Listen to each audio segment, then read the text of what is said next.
the President of Ukraine.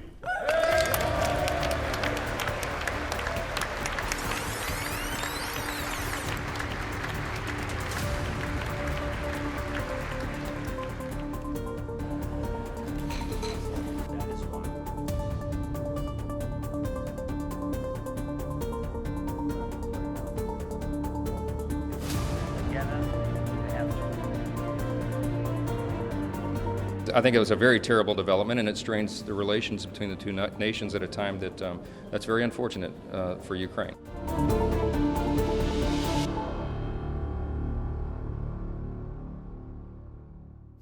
How times change. In 2022, Zelensky was America's favorite hero, the champion of freedom, the Superman to Putin's Lex Luthor.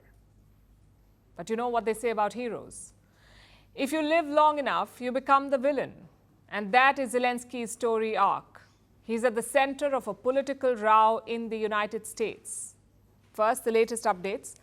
Yesterday, Zelensky was in Washington. Joe Biden hosted him at the White House. He also unveiled a new military package for Ukraine. It's worth around $2.4 billion. Let me be clear. Russia will not prevail in war. Russia will not prevail. Ukraine will prevail, and we'll continue to stand by you every step of the way. We deeply appreciate that Ukraine and America have stood side by side from the very first moments of this terrible Russian invasion. Your determination is incredibly important for us to prevail. Zelensky also pitched his victory plan.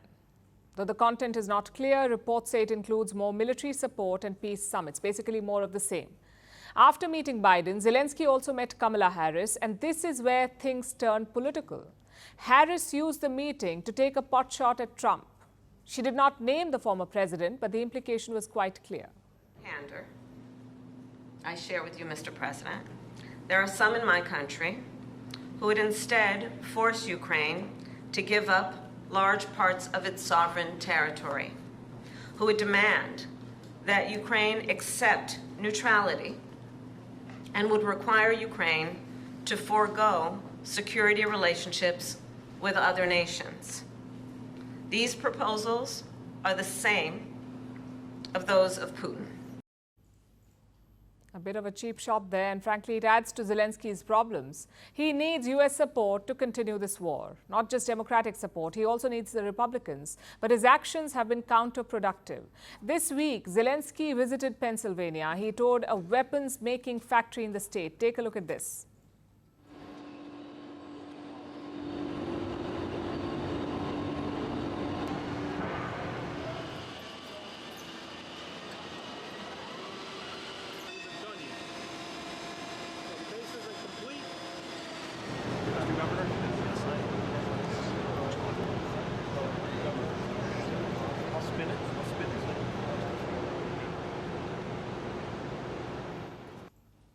I know the pictures are great, but Pennsylvania is a swing state in the U.S. election. It can go Democrat or Republican.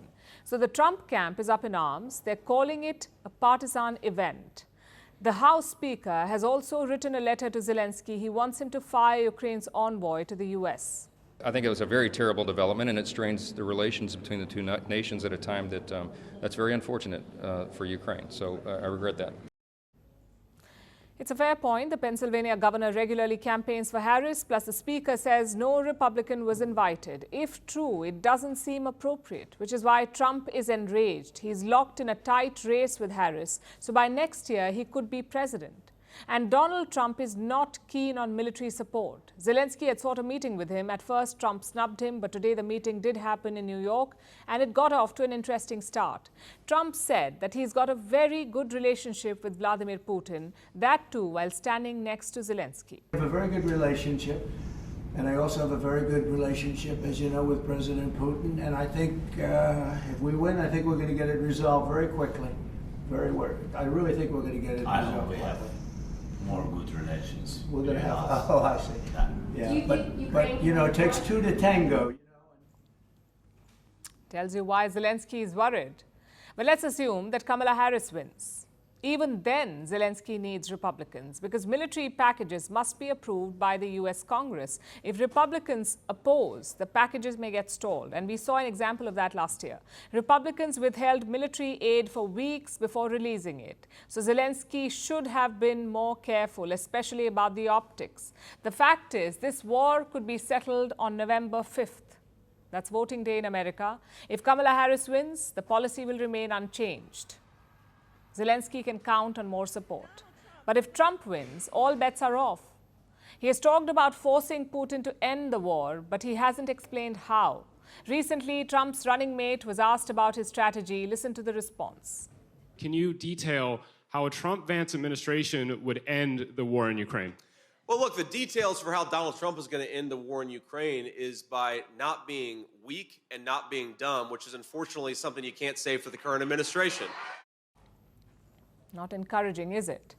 Vance says the strategy is not to be weak or dumb. I'm afraid that is not a strategy, that's bluster. A large section of Trump supporters do not support this war.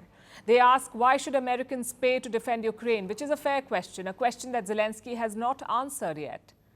So it's going to be a lonely and long flight back home for Volodymyr Zelensky. He came to the US with hope and vigor. He leaves with more confusion than clarity.